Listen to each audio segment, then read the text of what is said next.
Hello friends, this is Neetu Gupta, spiritual life coach. एक लंबे अंतराल के बाद आज हम वापस से अपनी भगवत गीता की सीरीज को स्टार्ट कर रहे हैं। हम एक चैप्टर के 6 और 7 वर्स को आज कवर करेंगे। तो इन वर्सेस में भगवान अर्जुन को कहते हैं, हे अर्जुन, अंत समय में मनुष्य जिस जिस चीज को स्मरण करता है, अगले जन्म में उसको उसी शरीर की प्राप्ति होती है। इसलिए तुम हर वक्त मुझे याद करो, भले ही तुम युद्ध के मैदान में क्यों ना खड़े हो। अपना मन और बुद्धि दोनों मुझे समर्पित कर दो। अगर तुम ऐसा करोगे तो निश्चित रूप से ही तुमको स्वर्ग की प्राप्ति होगी और उसमें तुम मेरे साथ निवास करोगे। तो चलिए समझते हैं क्या मीनिंग है इनका। ये वाले जो वर्सेस हैं, ये इंसान अक्सर गलत समझ लेता है। उसके मन में एक किस्म का डर जन्म ले लेता है कि अगर अंत समय पर मुझे घोड़ा, गधा, हाथी, सांप इनमें से कुछ याद आ गया तो फिर इसका मतलब क्या अगला जन्म मेरा ऐसा ही इसी योनि में होगा। तो घबराइए मत, डरने की कोई बात नहीं है। आप घोड़े, गधी, हाथी कुछ नहीं बनने वाले। देखिए होता क्या है, भगवान ने तो हर वर्ष को एक हायर कॉन्शियसनेस पर ही समझाया है, क्योंकि जो डिवाइन है वो तो डिवाइन लेवल पे ही बात करेंगे। अब जो इंसान इनको पढ़ता है, समझता है, वो जिस कॉन्शियसनेस पर होता है वो उस तरीके से उनका मीनिंग समझ लेता है और आगे दूसरों को भी समझा देता है। और ये मायावी संसार है, इसके अंदर एक आम इंसान नहीं जान सकता कि आप जिससे बात कर रहे हैं उसका कॉन्शियसनेस लेवल क्या है।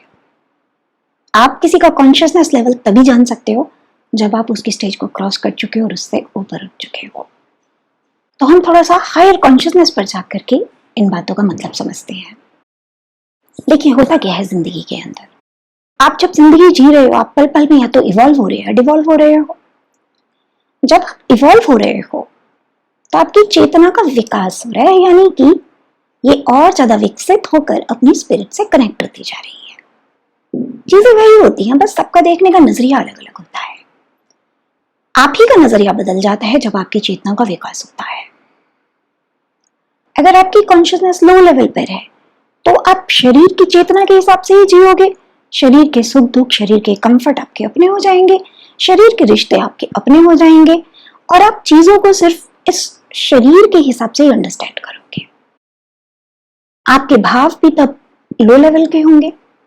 मैं, मेरा, मेरा परिवार, मेरे अपने, मेरी चीजें दूसरों से बेहतर होनी चाहिए, मेरी जिंदगी दूसरों से बेहतर होनी चाहिए, इन सब के अंदर भी आप एंटेंगल होंगे। मीन्स आप एक लोअर कॉन्शियसनेस पर जी रहे हैं और उसके हिसाब से ही आप इस दुनिया को अंडरस्टैंड कर रहे हैं। और जिस हिसाब से आप अंडरस्टैंड कर रहे हैं, अगर मरने से पहले आपने अपनी चेतना का विकास नहीं किया तो नेचुरल सी बात है कि जब आप मरेंगे तब भी आपका देखने का नजरिया यही होगा।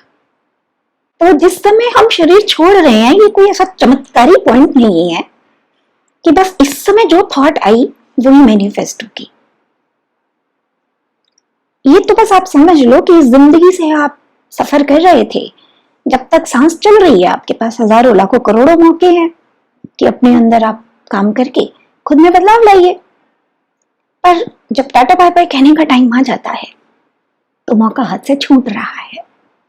इसलिए भगवान कहते हैं कि बस अब ये आखिरी कुछ सांसें हैं, अगर इनमें भी तुम्हारी चेतना लोअर लेवल पर रही तो फिर अगले जन्म में तुम इसी चेतना के साथ दोबारा जन्म लोगे। इसका मतलब ये बिल्कुल भी नहीं है कि आखिरी समय पर जो भी थॉट आपके अंदर आएगी बस वही मैनिफेस्ट होगी। ये जो पूरा हमारा ये ट्रांसफॉर्मेशन का प्रोसेस होता है ना, कॉन्शियसनेस के इवॉल्व और डिवॉल्व होने का, ये एक दिन में, एक पल में नहीं होता। ये जर्नी होती है। आप वो जर्नी जैसे जैसे करते जाते हो आप में बदलाव आते जाते हैं। तो अगर आप ये सोच रहे हो कि आखिरी समय की 4-6 सांसें ही बस इंपॉर्टेंट है तो आप गलत समझ रहे हो। ऑन द कॉन्ट्ररी, अगर आपकी चेतना का विकास होने स्टार्ट हो जाता है तो आपका चीजों को देखने का नजरिया बदल जाता है। आप मैं, मेरा, तेरा इनसे ऊपर उठ जाते हो और जब आप इनसे ऊपर उठ जाते हो तो आपको सब में ही आत्मा दिखने लगती है। जब आपको सब में आत्मा दिखने लगती है, आपका बैर मिटना शुरू हो जाता है, आपके सुख और दुख की डेफिनेशन चेंज हो जाती है, यानी कि आपका नजरिया बदल गया। और जब इस नजरिए के साथ आप सांस छोड़ते हो तो अगले जन्म में आप इसी चेतना के साथ वापस आते हो। इसीलिए आपने देखा होगा ना कि परिवार में बच्चे जन्म लेते हैं, किसी को तो देख के लगता है कि अरे ये तो बहुत समझदार है, कितनी गहराई की बातें करता है, और वहीं उसी परिवार का दूसरा बच्चा होता है, वो बिल्कुल ऐसे बातें करता है जैसे कि कुछ इसको समझ ही ना हो किसी चीज की। और माँ बाप और बाकी सब लोग यही सोचते रह जाते हैं, इतना फर्क क्यों है एक माँ बाप के दो बच्चों में। इतना फर्क इसलिए होता है क्योंकि एक ने अपनी चेतना के ऊपर पिछले जन्म में काम किया होता है, दूसरे ने नहीं किया होता। इसीलिए भगवान कहते हैं कि जब तक तुम्हारे पास जीवन है, तुम्हारे पास अनगिनत मौके हैं अपनी जंजीरों को तोड़ने के, अपनी इग्नोरेंस को हटाने के, अपने इन कार्मिक चक्रों से बाहर आने के। एक बार सांस छूटने के बाद तो फिर से तुम्हें ये सब कुछ दोबारा से करना पड़ेगा। तो जब आज वक्त है तो क्यों नहीं कर लेते। कहते हैं ना, कल करे सो आज कर, आज करे सो अब, पल में प्रलय होएगी फिर करेगा कब। तो बस यही बात भगवान हमको समझा रहे हैं कि मन और बुद्धि मुझ में लगा दो। इस बात पर बार बार भगवान स्ट्रेस देकर बहुत सारे वर्सेस में हमको बता चुके हैं कि मन और बुद्धि मुझ में लगा दो। अब ये मन और बुद्धि भगवान में लगाने का क्या मतलब है कि सारे दिन बस कृष्ण कृष्ण कृष्ण कृष्ण जाप करते रहो? नहीं, आपको आपके हर पल में कृष्ण का, यानी कि कृष्ण की अच्छाइयों का स्मरण रहना चाहिए। और सिर्फ स्मरण नहीं रहना चाहिए, उन अच्छाइयों को आपको प्रैक्टिस भी करना चाहिए। इसको कहते हैं मन और बुद्धि भगवान में, यानी कि डिवाइन में लगा देना। जब आप ऐसा करने लगते हो, ऑटोमेटिकली आप बुराई से बचने स्टार्ट हो जाते हो, क्योंकि मन जो है वो भागता ही नहीं ना अब इधर उधर संसार की चीजों के अंदर। इसका मतलब ये नहीं आपने वैराग्य ले लिया, आपने वैराग्य नहीं लिया, सिंपली मन को स्थिर किया, साधा उसको, और उसको भगवान के अंदर फिक्स कर दिया। अब आप जब भी जो काम करते हो, जो सोचते हो, जो एक्शन लेते हो, जो फील करते हो, उसको एक हायर कॉन्शियसनेस के हिसाब से ही आप अनुभव करते हो। तो अगर आप चाहते हो कि अगले जन्म में आपको इस जन्म के दुख ना भोगने पड़े, तो अभी बहुत सारी सांसें बची हैं, अभी से स्टार्ट कर दो अपने ऊपर काम करना। फिर जब संसार को छोड़ने का वक्त आएगा, तब तक आप काफी इवॉल्व हो चुके होंगे, और डेफिनेटली अगले जन्म में आपको वापस से ये सब नहीं भोगना पड़ेगा।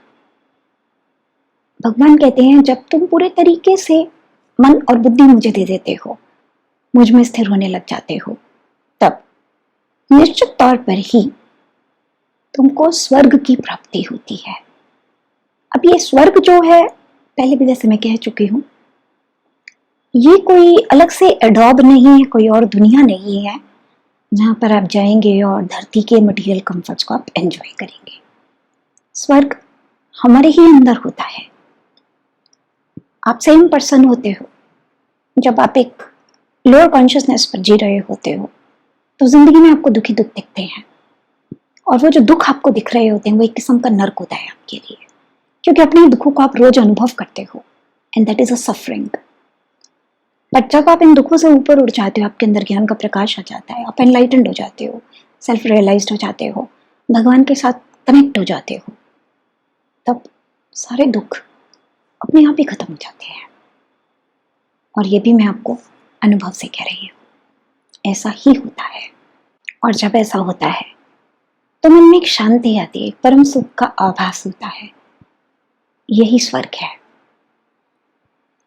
It is not a place to visit, it is a state of being.